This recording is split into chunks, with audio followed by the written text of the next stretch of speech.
નમસ્કાર મિત્રો, જય સ્વામિનારાયણ, જય માતાજી. એસપી રસોઈમાં તમારું સ્વાગત છે. આજે આપણે બનાવશું ગણેશ ચતુર્થી સ્પેશિયલ ચૂરમાના લાડુ. ગોળ ચૂરમાના લાડુ. આપણે ગણપતિ દાદાના લાડવા બનાવવાના છે તો ગોળમાં જ બનાવવાના હોય એટલે આપણે ગોળ ચૂરમાના લાડુ બનાવશું. તો મેં અહીંયા 2 કપ ઘઉંનો કરકરો લોટ લીધો છે, જે તમને બજારમાંથી મળી જ રહેતો હોય છે. જો આવી રીતનો આપણે લાપસીનો જે લોટ યુઝ કરતા હોય છે એ કરકરો લોટ લીધો છે. મેં 2 કપ લીધો છે અને 1 કપ ગોળ અને 1 કપ ઘી લીધું છે. આપણે જેટલો લોટ લીધો હોય એનાથી અડધો ગોળ અને ઘી જોઈએ છે લાડુ બનાવવા માટે. અને આપણે લાડવાને વધારે ટેસ્ટી બનાવવા માટે 1 કપ રવો, ઝીણો જે રવો આવે છે એ રવો લીધો છે. અને આપણે 1 વાટકી ચણાનો લોટ લીધો છે અને એલચી પાવડર 2 ચમચી, કાજુ, બદામ અને આપણે આ જાયફળ લીધું છે. અને આપણે લાડવાની ઉપર લગાવવા માટે ખસખસ લીધા છે. અને મુઠિયા તળવા માટે આપણે તેલનો ઉપયોગ કરવાનો છે. તો પહેલાં આપણે મુઠિયા બનાવી લઈએ, લોટ બાંધી લઈએ. આપણે લોટને એક વાસણમાં લઈ લઈએ. એમાં આપણે ચણાનો લોટ નાખવાનો છે અને રવો નાખવાનો છે. આનાથી આપણા જે લાડવા છે એ ખૂબ જ ટેસ્ટી બનશે. અને આપણે 2 ચમચા એમાં તેલ નાખવાનું છે. તો પહેલાં આને આપણે મિક્સ કરી લઈએ. આપણે રવો અને જે ચણાનો લોટ છે એ બરાબર આમાં મિક્સ કરી લેવાનો છે. હવે આપણે એમાં 2 ચમચા તેલ નાખવાનું છે.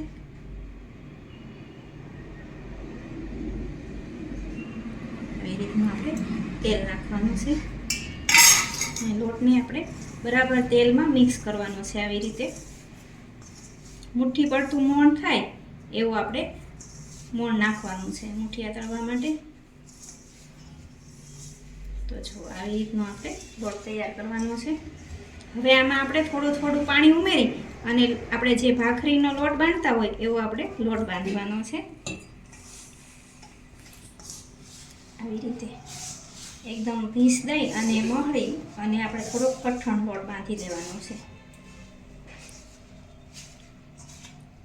રીતે આપણે થોડું પાણી ઉમેરી અને મુઠિયાનો લોટ આવી રીતે બાંધીશું. આમાં તમારે જો મુઠિયાની જગ્યાએ ભાખરી બનાવી અને બનાવવા હોય લાડવા તો પણ બનાવી શકાય છે. પણ મુઠિયા બનાવીને જો તમે બનાવશો તો એકદમ ટેસ્ટી લાગશે. એ થોડું પાણી ઉમેરશું પછી.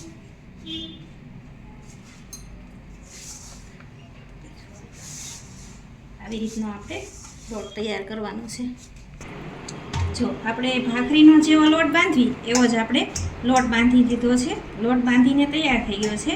તો આપણે એના આવી રીતના નાના મુઠિયા બનાવવાના છે. આ લાડવા જે છે મુઠિયાથી બનાવી એ લાડવા ખૂબ જ મીઠા લાગે છે. તો આપણે આવી રીતે મુઠિયા બનાવી લેવાના છે. જો તમને બતાવું, આવી રીતે લોટને હાથમાં લઈ અને આવી રીતે મુઠિયા બનાવી લેવાના. એટલે તળવામાં પણ અંદરથી હોતન તળાઈ જાય. તો આપણે આવી રીતે બધા જ મુઠિયા બનાવી લેવાના છે. જો આપણે બધા મુઠિયા બની ગયા છે અને આપણું તેલ પણ ગરમ થઈ ગયું છે. તો એમાં આવી રીતે એમાં બધા જ મુઠિયાને તળી લેવાના છે.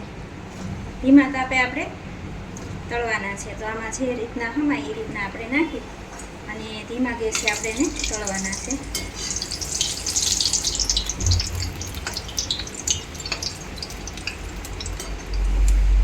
વચ્ચે વચ્ચે આપણે હલાવી અને એને ફેરવી લઈશું.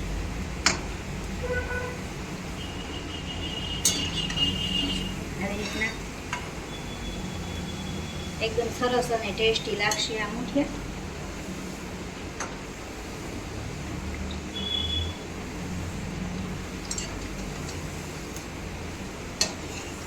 તો જો આપણે આવી રીતે મુઠિયા તળી અને તૈયાર કરી લેવાના છે. તો આપણે બધા જ મુઠિયાને આપણે આવી રીતે તળી લઈએ. આપણા મુઠિયા તળાઈને રેડી થઈ ગયા છે અને મેં આવી રીતે ટુકડા કરી અને મુઠિયાને ઠંડા પણ કરી લીધા છે. આપણે જ્યારે મિક્સરમાં ક્રશ કરવાના હોય ત્યારે મુઠિયાને ઠંડા કરી અને પછી જ ક્રશ કરવાના. તો આપણે મિક્સરમાં એને ક્રશ કરી લઈશું. આપણે થોડા કરી અને મિક્સરમાં એને ક્રશ કરવાના છે. આપણે એક વખત કરી લઈએ પછી ફરીને પાછા બીજા કરી લઈશું. તો એને આપણે મિક્સરમાં ક્રશ કરી લઈશું. આપણે આવી રીતે મિક્સરમાં દરદરું પીસી લેવાનું છે. હાવ લોટ નથી કરવાનો, એકદમ આવી રીતું કરકરું કરવાનું છે. હવે એને આપણે ચાવણામાં લઈ અને ચાળી લેવાનું છે. આવી રીતે ઘઉં ચાળવાનો જે આક આવે છે એને આવી રીતે આપણે ચાળી લેવાનો છે. એકદમ સરસ આપણું ચૂરમું બનશે અને એકદમ કરકરું પણ લાગશે. તો આપણે આને આવી રીતે ફેરવી અને બધું ચાળી લેવાનું. અને આપણે જે પીઝા પોગડા નીકળે એ આપણે જો ખાવા રાખવા હોય તો ખાવા રાખવાના, નહીંતર પછી આપણે એને ફરી મિક્સરમાં કાઢી નાખવાના. જો એકદમ સરસ આપણે તૈયાર થઈ ગયું છે. અને આ છે એ આપણે ફરી કાઢીને એમાં નાખીએ એકલી. જો એકદમ મસ્ત તૈયાર થઈ ગયું છે આપણું જે ચૂરમું છે. હવે આપણે એમાં બીજો મસાલો કરી લેવાનો છે. તો આપણે એમાં 1 ચમચી એલચી પાવડર, 1 ચમચી જાયફળ પાવડર, અને આપણે જે પ્રમાણે કાજુ બદામ તમારે નાખવા હોય એ પ્રમાણે તમે નાખી શકો. 1 વાટકી મેં નાખ્યા છે કાજુ, 1 વાટકી બદામ, અને આપણે મિક્સ કરી લઈએ. આવી રીતે આપણે મિક્સ કરી લેવાનું છે. હવે આપણે ગોળનો પાયો લાવવાનો છે. તો આપણે ગોળનો પાયો લાવવા માટે મેં જે આપણે મુઠિયા તળ્યા હતા એ જ કઢાઈમાં આપણે ઘી ગરમ કરવાનું છે. આમાં આપણે જે ગોળના લાડુ બનાવી એમાં ઘી અને ગોળ જે છે એ બહુ ઓછા પ્રમાણમાં જોતા હોય છે. જો આપણે ખાંડના બનાવી તો ખાંડ હોય એટલું જ આપણે ઘી જોતું હોય છે. તો આપણે ઘી થોડું ગરમ થાય ત્યાં સુધી આપણે રાહ જોવી પડશે. હવે આપણે ઘી ગરમ થઈ ગયું છે, એમાં આપણે ગોળ માપ જે લીધું હતું એ પ્રમાણે આપણે ગોળ નાખી દેવાનું છે. આવી રીતે આપણે જેમ આપણે ગોળના લાડુ બનાવીએ ત્યારે આપણે આવી રીતે પાયો લાવીને બનાવીએ તો લાડવા ખૂબ જ સરસ થાય.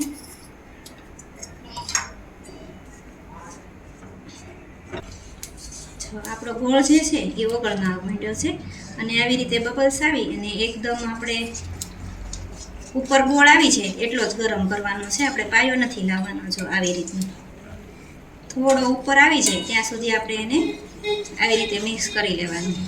જો હવે આપણે ગેસને બંધ કરી દેવાનું. આવી રીતે ગોળ ઉપર આવી જાય એટલે આપણે ગેસને બંધ કરી અને જે ચૂરમું બનાવ્યું છે એમાં આપણે એડ કરી દેવાનું છે. આવી રીતે એકદમ સરસ સુગંધ પણ આવે છે. હવે આપણે એને આવી રીતે મિક્સ કરી લેવાના.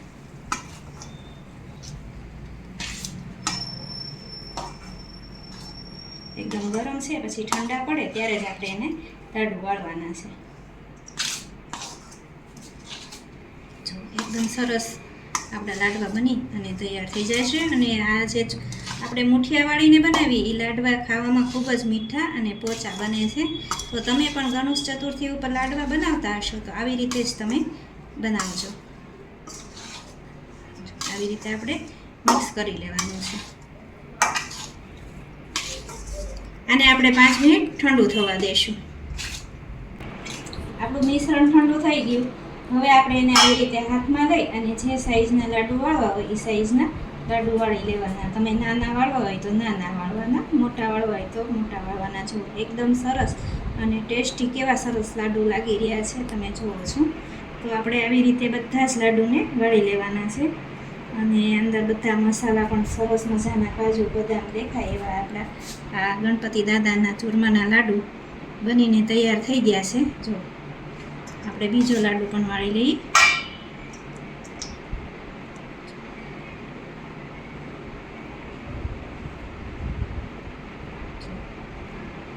આવી રીતે આપણે વાળવાના છે લાડુ અને પછી એને આવી રીતે આમ કરી લેવાના છે.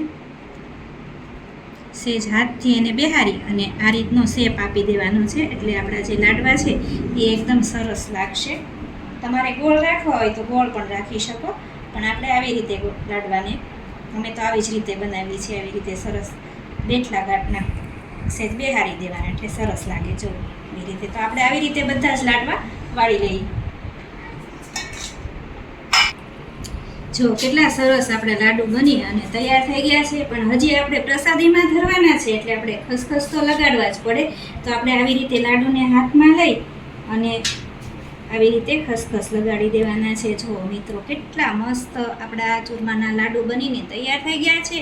તો ગણપતિ દાદાને પણ ભાવે એવા જ આ લાડુ છે.